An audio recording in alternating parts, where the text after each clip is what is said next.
Hi up everybody, Malice again here with another video, and with the Agents of the Imperium Codex pretty much being the newest in thing at the moment, I figured I'd make a quick video to delve a little bit into some of the stars of the show of that codex, that being the Holy Inquisition of Terra itself. So, let's start with the first question. What exactly are Inquisitors?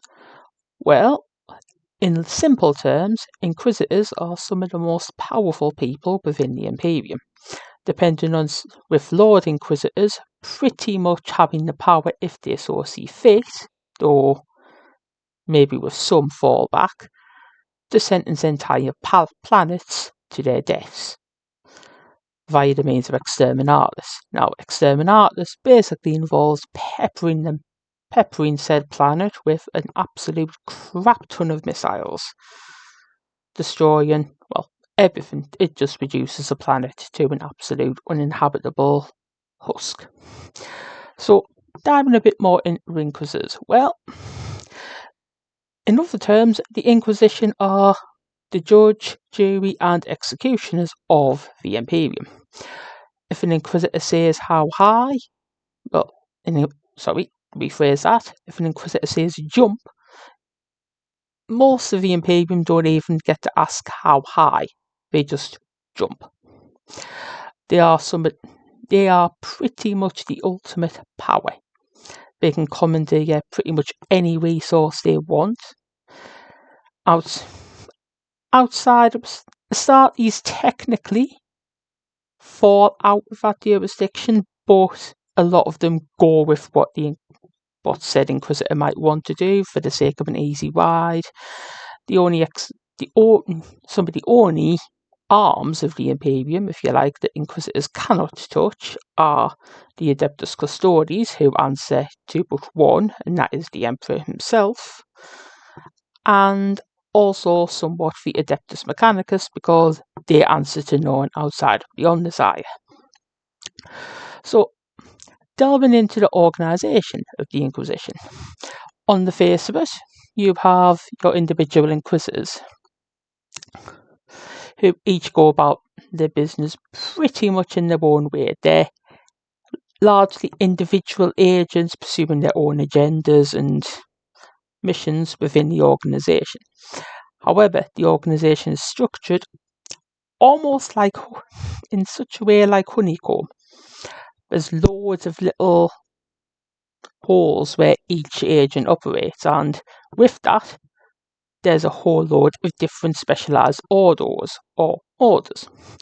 Now, for the purposes of this, and within the game of Warhammer 40,000 itself, we're going to focus on the biggest three of these orders and within the Inquisition. The first being the Ordo Xenos, which, as the name implies, their specialisation is dealing with aliens of various forms within the galaxy.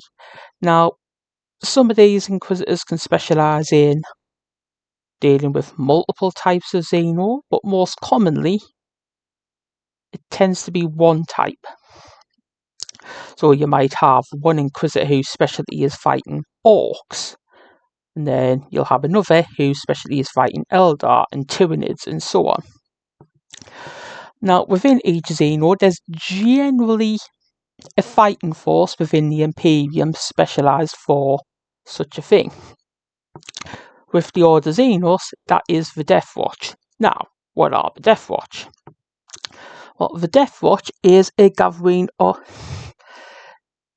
Space Marines. It kind of works like a chapter with a twist, in that the Marines within the Death Watch are actually pulled from all the other chapters. So within one Death Watch kill team, which would basically work like a tactical squad with General Astartes, you could have a Blood Angel working alongside an Ultramarine led by a Dark Angel Sergeant. You could have a Silver Skull's heavy weapon operator. So you see what I'm getting here. Each of the Marines in that squad can come from entirely different chapters, which presents on the face of it a problem of well, each chapter has its own way of war. How do all of these merge together into the one melting pot to fight as a cohesive whole? And the answer to that is, like most things, relentless drills and practice. So, and like the Inquisitors within the Order Xenos, the Death Watch are, they're trained to fight multiple foes, but they also have specific tactics for specific Xenos. So, there'd be a specified tactic to fight orcs and Tyranids and Eldar and so on, and they generally have specialised ammunition to help them do this job. Classic example being the Hellfire rounds for heavy bolters with Tyranids. Moving on to the next order, we have the Ordo Hereticus. Now, the Ordo Hereticus are all about dealing with rogue psychers, rogue witches, sorcerers, that sort of thing. Basically, anybody within the Imperium that isn't a sanctioned psyker or a rogue, they're watching over their shoulders for operatives from the Ordo Hereticus. Likewise, psychers that are enemies of the Imperium too. Now, the fighting force usually associated with the Ordo Hereticus is the Adeptus Sororitas, or the Sisters of Battle. Because this is pretty much in the way that, by and large, their aims roughly align. They're pretty much operating within the same remit, so it just makes sense if they're both doing the same thing. The Adeptus Sororitas, if you like, become an extension militant arm for the Ordo Hereticus. Now, we come to the third order. Now, there's some thinking with the pronunciation of this. Some call it the Ordo Malleus, some call it the Ordo Malleus. I'm a bit more in the latter camp, but